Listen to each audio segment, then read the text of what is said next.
This is Orson Welles, speaking from London.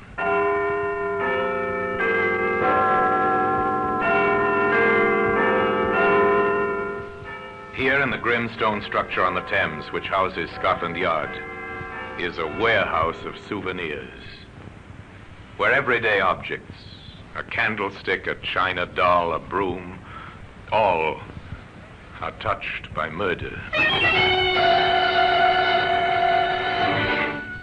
Now take this button, this brass button, the symbol of a barracks parade ground, but this was not found on any parade ground. This is interesting, sir. A brass button. Very interesting, Sergeant. It's from an army uniform.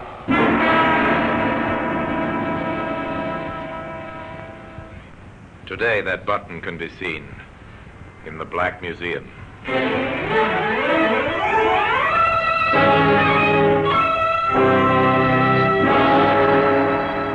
From the annals of the Criminal Investigation Department of the London Police, we bring you the dramatic stories of the crimes recorded by the objects in Scotland Yard's Gallery of Death, the Black Museum. In just a moment, you will hear The Black Museum, starring Orson Welles.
Now, The Black Museum, starring Orson Welles.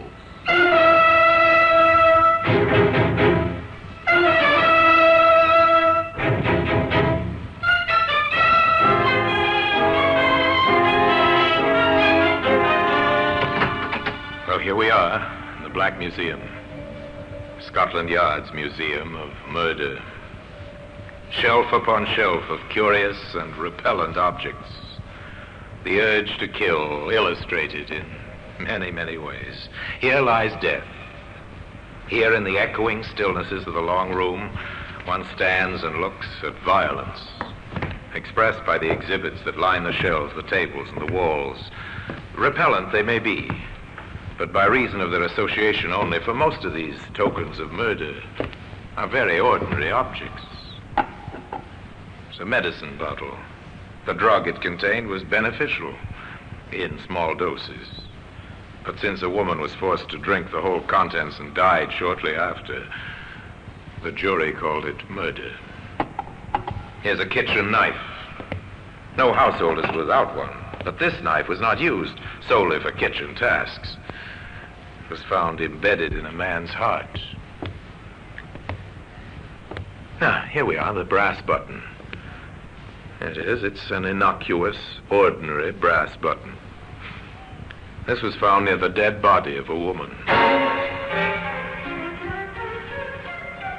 But come back with me to the beginning of this story, to a day some years ago on the common outside the Kentish village of Wayfield.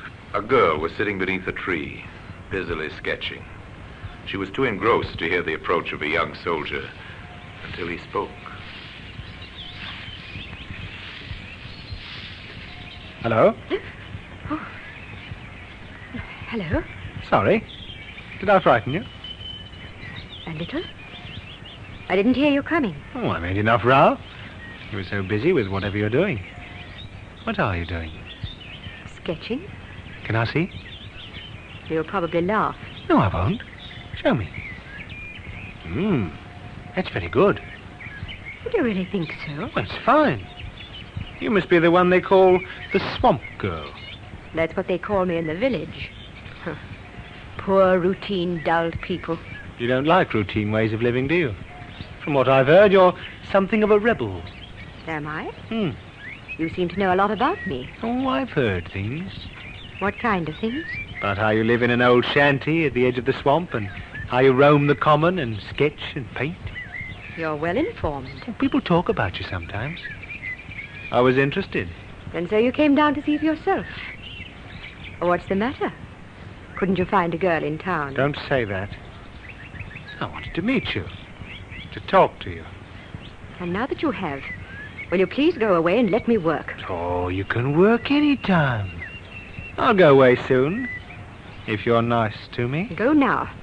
I've no intention of being nice to you, whatever you may think. Come on. Get away.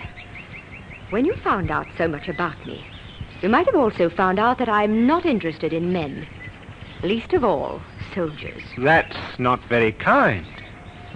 Come here. No. Go away. Come Go on. here. No. No, please don't hurt me. No, please. No!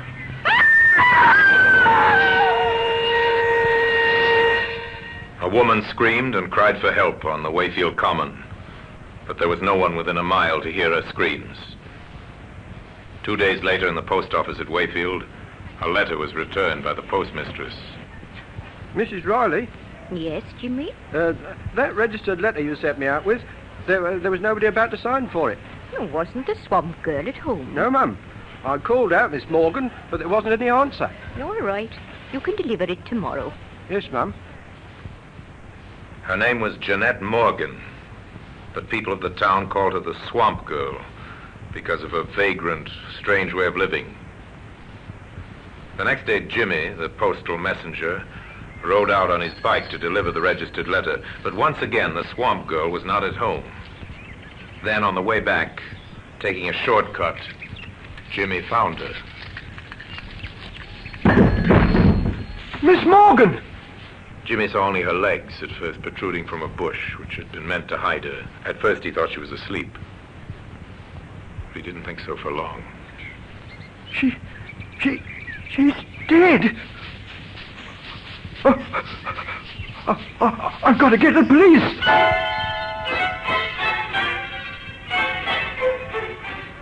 Murder transforms a little village like Wayfield. All work ceases. The people gather in small groups in the streets to talk about it. Yeah, have you heard the news? There's been a murder. Aye? A murder? Yes, out on the common. Who? The Swamp Girl. They found her body. I was rather afraid that poor girl would come to grief sooner or later. Well, Vicar, you know how it is these days. No parental authority. Ah, more's the pity. Be that as it may, the man who did it must be found. You know, Bert, if young Jimmy Miles hadn't come upon that body like he did, it might have lain there hidden for months, even years. I wonder how it happened. Well, now, the way I sees it is this. Now in the bar of the local, they sipped their beer and discussed the sensation. Jimmy became something of a hero. He'd found the body and even now is being questioned by the London detectives from Scotland Yard. This is Jimmy Miles, sir. Hello, Jimmy. You found the body, I understand. Yes, Inspector Gallico. Was she really murdered, sir? Well, that's what we must find out. And you can help us. Oh, really? How? I believe you rode out to her shanty at the edge of the swamp to deliver a registered letter to Miss Morgan. Yes, that's right, sir. She used to get a registered letter every month. I always took them out. And she had to sign for them, of course. Oh, yes. Then you got to know her, I suppose. Well, don't tell the postmistress, but sometimes I did stay and talk for a while. Uh-huh. And what was she like? Oh, she was nice, really friendly. People said she was a bit peculiar, but I never thought so. And she could draw, sir. Now, think carefully, Jimmy. Did you ever see her with anyone, man or woman? Oh, never, Inspector. She had no friends around here. She once told me so. No friends, I see. Now, about this registered letter, Was that the first time you had taken it out? Oh, no, sir. I went out the previous day, on Monday, but she wasn't there. Did you call out? Yes, and I went round the common to the places where she used to go and sketch. I knew most of them. And she wasn't anywhere about? No, nowhere at all. What time of the day was this? Well, I just left the post office just on 10. It's about half an hour's ride. So you were out there by 10:30? All right, Jimmy. Thank you very much. Is that all, Inspector Gallico? That's all for the moment. You've been very helpful. A lucky witness, young Jimmy Miles. A break for Inspector Gallico early in the case. For with the evidence of the police surgeon, certain facts could be established. What's your verdict on the post-mortem, Doctor? Well, the cause of death didn't give us any trouble, Inspector. She was strangled. What about the time of death? That's not so easy. I'd say she died 48 hours ago, at least. Wait a minute. That means before noon on Monday. It ties in, Doctor. Good. But at what time before noon, I would not care to predict. The contents of the stomach indicate she'd had breakfast. Then sometime between breakfast and noon, she met her death. And she was nowhere about 10:30 when the postal boy brought her letter. What about that letter, Sergeant? I have it here, sir. Who is it from? It's from Mrs. Morgan of Tunbridge Wells, her mother. Money, I suppose. £10, sir. And a plea to come home and live a normal life. Poor Mrs. Morgan. Her daughter couldn't even die a normal death. The pattern of the crime begins to make itself clear. The victim's identity is known. The approximate time and the cause of death is known. Now the hunt will begin for the killer. Here is a police message. The body of a woman named Jeanette Morgan has been discovered on Wayfield Common. Evidence suggests that she met her death by strangulation sometime before noon on October the 19th. Any person who was in the vicinity of Wayfield Common on that day, or can give any information, should communicate with the nearest police station in order to assist in the search for the murderer. And in this, the police will be aided by a brass button. That same brass button that today can be found in the Black Museum. In just a moment, we will continue with The Black Museum, starring Orson Welles.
And now we continue with The Black Museum, starring Orson Welles.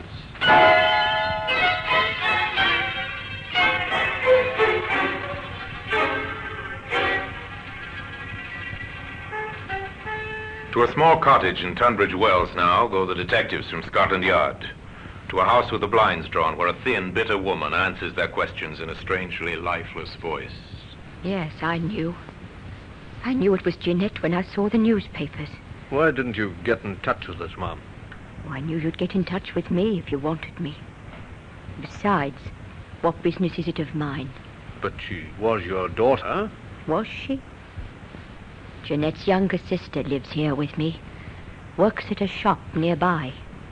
She's my daughter. Yes, I see what you mean. I warned her.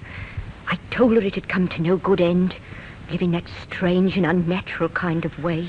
Mrs. Morgan, we won't trouble you any longer, but could you tell us, did your daughter have any close men friends? Men friends? Yes. Jeanette? I wish she had. But a boyfriend would have been too ordinary for her. She had to be different. She had to be the swamp girl. I'm sorry. Why did it have to happen to her? To me? Why? Why?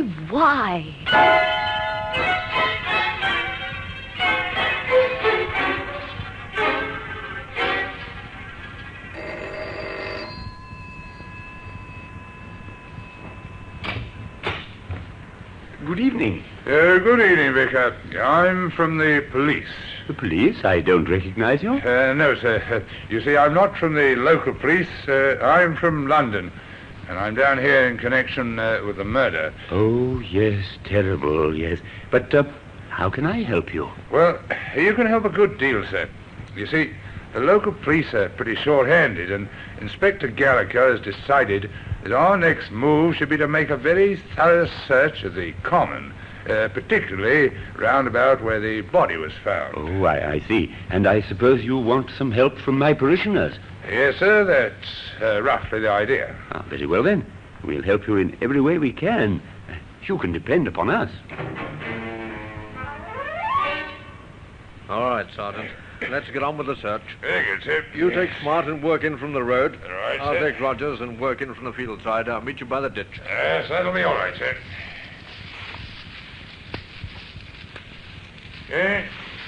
Here's a sketch, sir. It's a pencil drawing of that view across there, I'd say, sir. Yes, it is. Unfinished, too. She might have been working on it. What else have you got there? This is interesting, sir. It's a brass button. Very interesting, Sergeant. It's from an army uniform. Uh-huh. Where's the nearest camp to Wayfield? I believe there's one across the river, sir, about 2 miles away. Inspector Gallico left his sergeant in charge of searching the common and went to the army camp to enlist the help and cooperation of the commanding officer. Gentlemen to see you, sir, from Scotland Yard. Oh, ask him to come in, will you, Captain? Yes, sir. Will you come through, please? Thank you.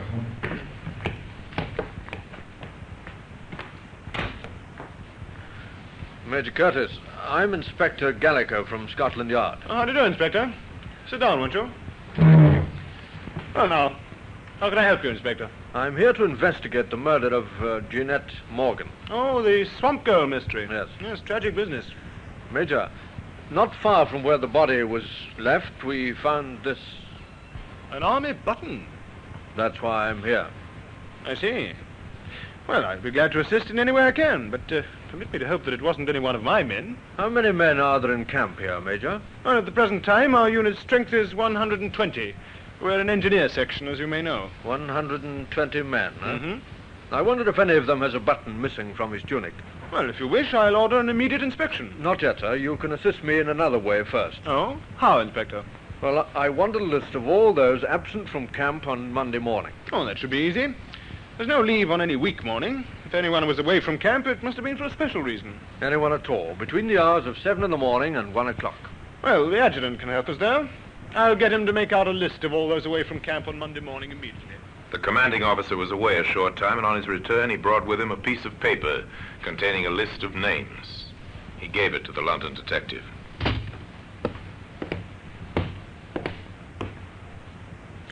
Yes, there you are, Inspector.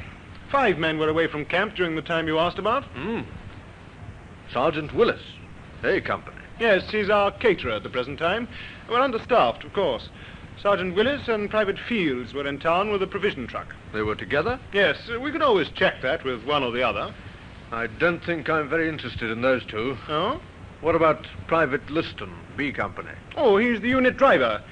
I sent him into town shortly before noon. On a private errand. Shortly before noon, Well, that leaves 2. Corporal Paul Ferris? Oh, he's our mailman. He leaves every morning at 8 o'clock and drives the mail truck in to pick up the unit mail bag. From the Wayfield post office, I suppose. Yes. What time does he generally return? Oh, sometimes by 9. Though on occasions he has to wait for registered mail, you know. I've even known him to be held up as late as 11 or even 11:30. Would anyone know what time he returned on Monday? I'll find that out for you. Now, this last man. Private Williams, A Company. Yes, if you ask me, he might be your man, Inspector. Oh, why, sir? Because he was absent without leave. From 900 hours on Monday morning until 1400 hours. From 9 till 2? Yes. That's interesting. I'd better see him. And the postal chappie. I'll have them paraded.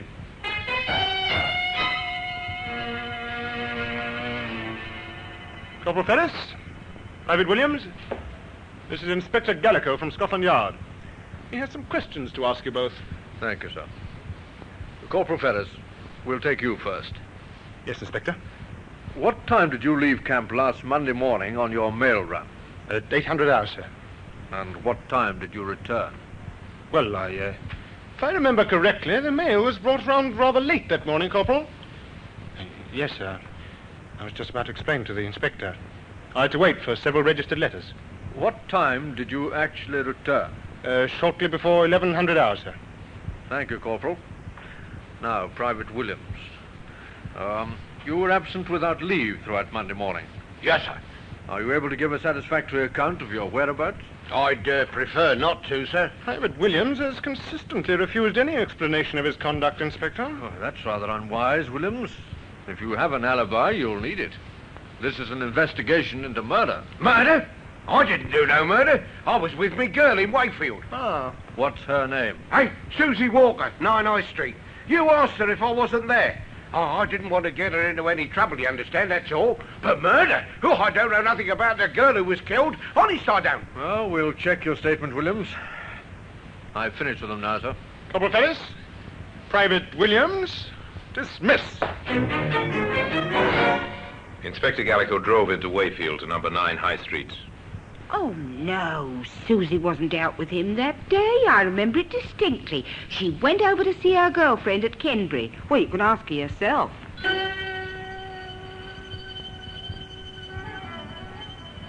Susie Walker was a small, frightened girl, the counterpart of Private Williams.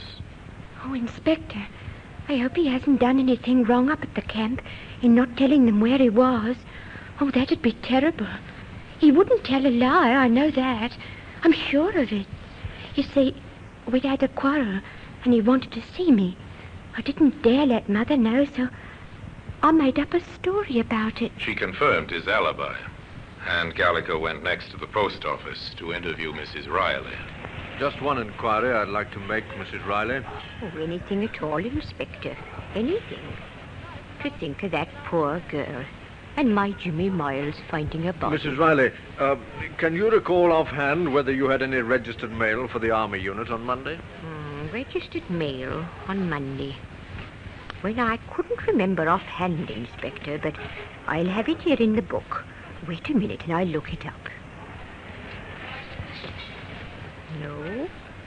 No, there was nothing on Monday. There hasn't been a registered letter for the Army since last week. Then the postal corporal wouldn't have been delayed on Monday morning. Oh, not him. He was in for his mail bag and out again quick as you like. Didn't even stop for a chat. I remember that now.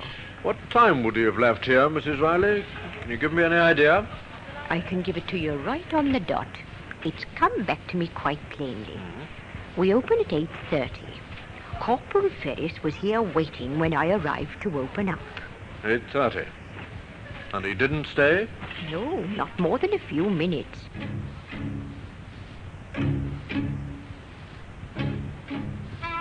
The inspector picked up Sergeant Worthington, and together they drove back to the Army camp. A few orders from the commanding officer, and Corporal Ferris was paraded once more, and his gear searched. At the bottom of his kit bag, they found what they were looking for. Here we are, sir. A battle jacket with one button missing. And it matches, Sergeant. Ferris, what have you got to say about this? This is crazy, sir. I don't know anything about it. She was sketching, wasn't she, Ferris? She drew a pencil drawing of you, isn't that so?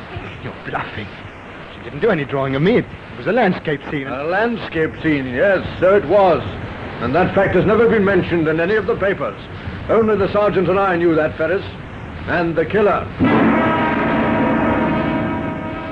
Paul Ferris was taken into custody, charged with the murder of Jeanette Morgan, the swamp girl.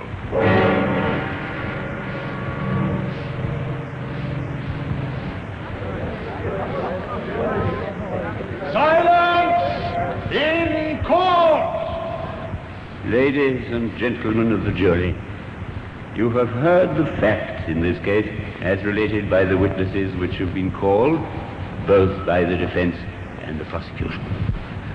The prisoner stands before you accused of the crime of murder, a particularly brutal murder.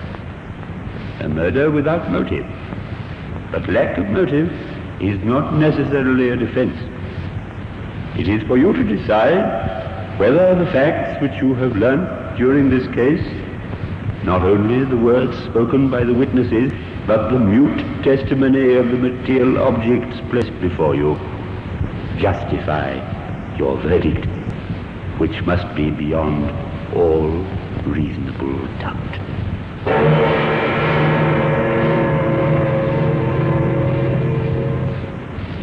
The brass button and a slip of the tongue led to his downfall. Today, that brass button occupies a place of honor in the Black Museum.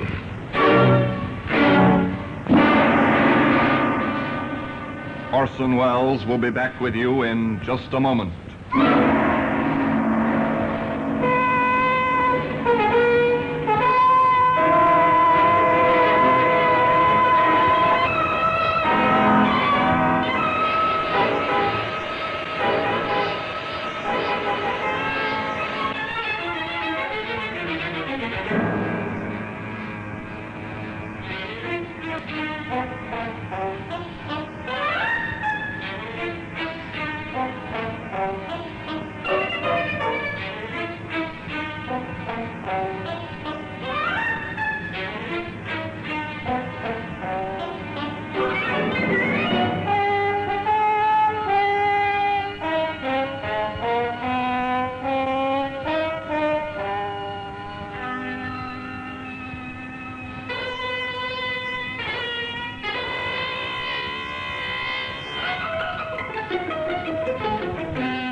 Now here in person is Orson Welles. The picture was completed when the tracks of a vehicle were found some 50 yards away from the scene of the crime. The tracks were identified as those of the mail truck, of which the driver had been Corporal Paul Ferris. The defense did their utmost to prove insanity, but the jury were in little doubt that the man was sane, and that his advances repulsed, he'd strangled the swamp girl to death. They took 17 minutes to find him guilty, and the brass button which had led to his arrest was Exhibit A on the courtroom table, from where at the end of the trial and the pronouncement of the inevitable death sentence, it was taken to its present resting place in the Black Museum. And now until we meet next time in the same place and I tell you another story about the Black Museum, I remain as always, obediently yours.